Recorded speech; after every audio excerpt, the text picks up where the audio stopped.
umorder nga ulit ako nitong aluminum foil tape or yung waterproof foil tape kasi may bago na naman akong project. So ito, makikita ninyo, may tagas yung tubo namin. So kaya pala laki-laki ng bills namin sa tubig dahil dyan.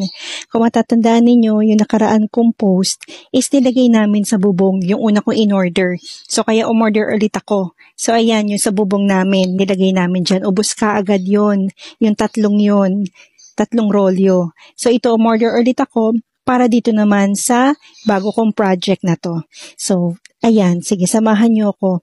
Madali lang naman itong gamitin, madali lang din itong i-apply. So, kung mapapansin niyo hindi ko na pinatay yung supply ng tubig sa kontador.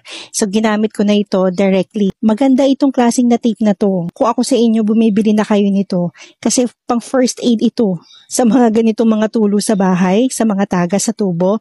Napakadali lang gamitin. Para lang itong double-sided tape. So, tatanggalin din ninyo yung tape na nakabalot. So, ayun yung mismong dikit.